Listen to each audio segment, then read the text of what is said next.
Iveliz Explains It All by Andrea Beatriz Arango. The first chapter Friday read aloud with The Word Nerd. Hey, it's April, which means it's National Poetry Month. If you're looking for more novels in verse, I've got all of these for you on my channel, or at least I will by the end of April 2023. Happy reading and happy Poetry Month. Before we begin, I want to let you know about a few things that might be triggering for readers. None of these topics appear within the first few pages I'm sharing in this read aloud video, but you will experience them throughout the story.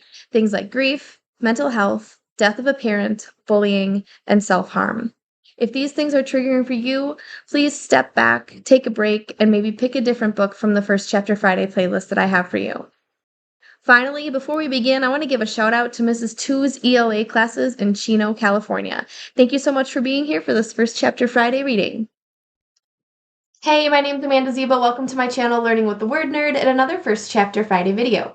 This week, I'm going to be reading to you from Iveliz Explains It All by Andrea Beatriz Arango. And I want to tell you 3 things before I start reading. Number 1, this book won the 2023 Newbery Honor Award. Very exciting. Number 2, it is a novel in verse. This is why I'm sharing it in April for National Poetry Month. And number 3, there are portions of the story that are written in Spanish as well as English. Most of it is written in English, but there are portions, certain lines that come through as Spanish. And I will tell you that I know un poquito español.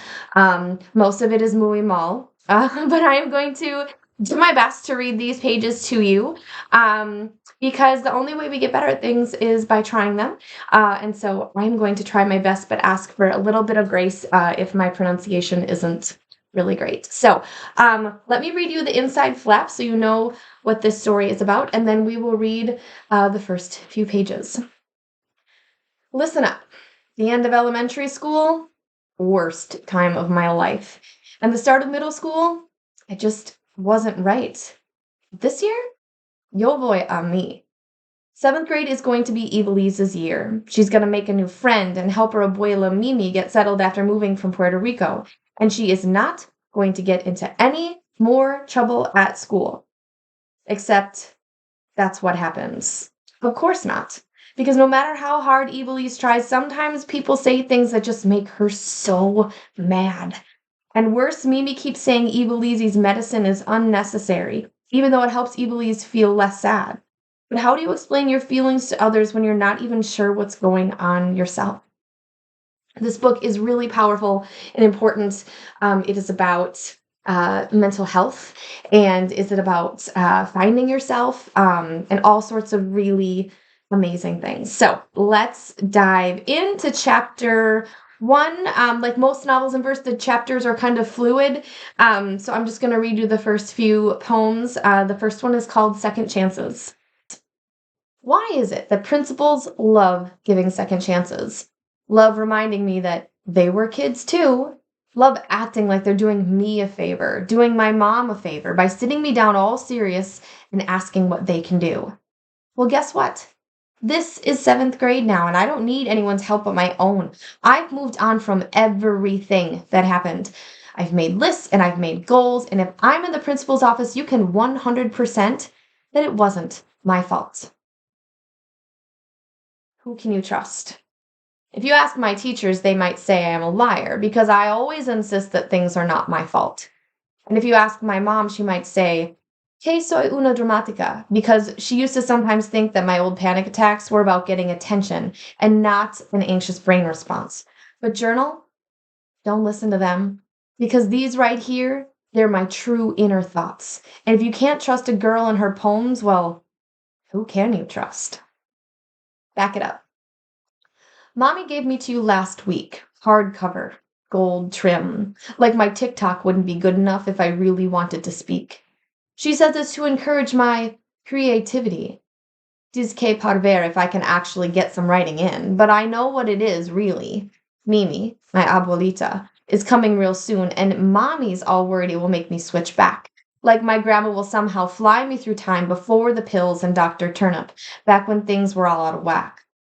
Por favor, I'm 12, and Mimi has had Alzheimer's forever. I mean, years and years.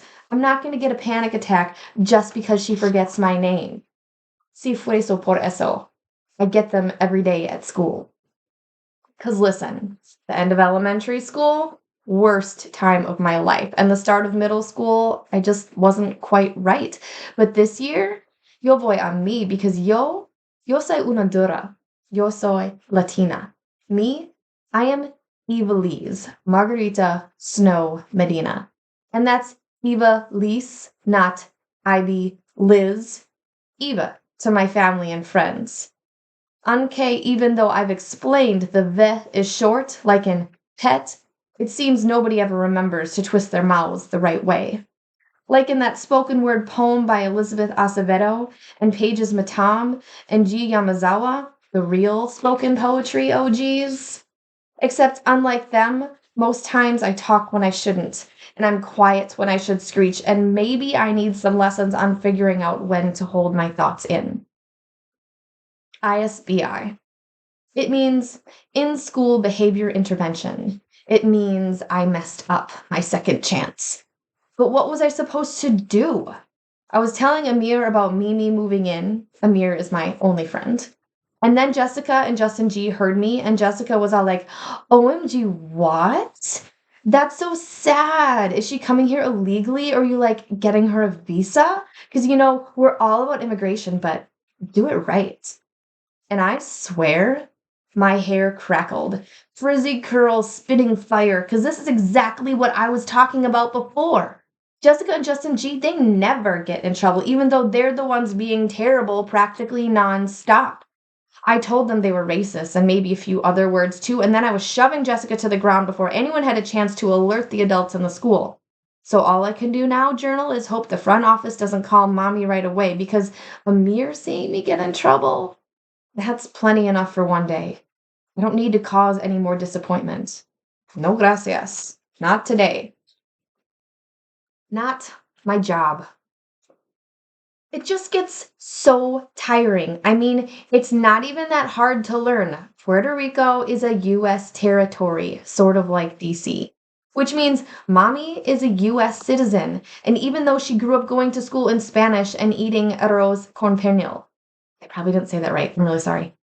She always says how lucky she is, how all she had to do was grab her passport and board a plane, how she has so much privilege because she didn't have to risk her life, risk her money, risk her home and family and job, all to come work her butt off in the continental United States. At school, I did a whole presentation post-Hurricane Maria because my school was doing a canned food drive. But do Jessica and Justin G remember what I talked about? Remember my pictures and my facts and my slides? Of course not, because all Hispanics are illegal to them, and illegal always means bad. Dad thinks he's funny. He sees me scribbling angry poems as I sit on the living room couch, says he was a poet too. Supuestamente EK in college, and that's how he swept mommy off her feet. Later, I ask her where the poems are at, but she laughs and she says, your daddy, he never wrote a poem in his life. Dios mío, she laughs. Te imaginas. Except when I report back to Dad, Dad winks at me. Wider. Girl, he draws out, accent thick and warm, full of crawfish and Louisiana swamps. There's more to poetry than words. And I groan and fake puke because there's nothing worse than thinking about your dad being all romantic, except maybe thinking about your mom all young and lipstick on, falling for all of his flirts. Still, I can't complain. Kids at my school, they're always whining. KC, dad this. KC, dad that. But my dad, he's the best. And there's no one I'd rather go to Costco with, fight over a bag of popcorn with, double over laughing at his pranks with, than my funny, life of the party, prankster of a dad. Mommy, though? That's another story. Like how today she wants me to get Mimi's room ready, which I will. I promise I will. But how is she going to get annoyed at me when she's the one who told me what she used to watch when she was a kid, and now I'm watching it? Yeah, Rebel Day is cheesy, but that's what makes it so fun.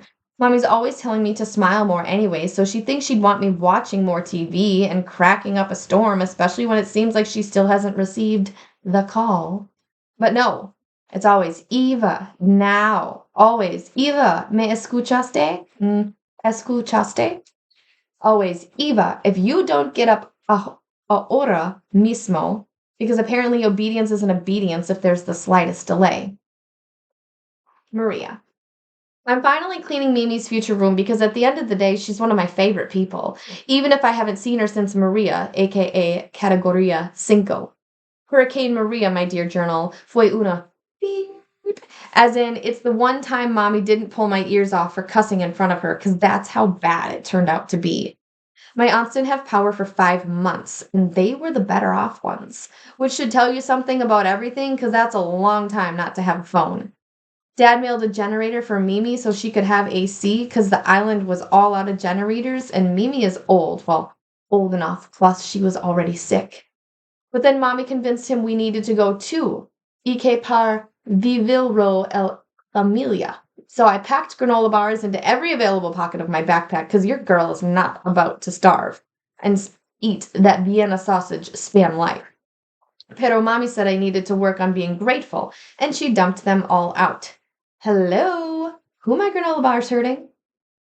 It honestly wasn't that scary. Mimi's Alzheimer's, I mean.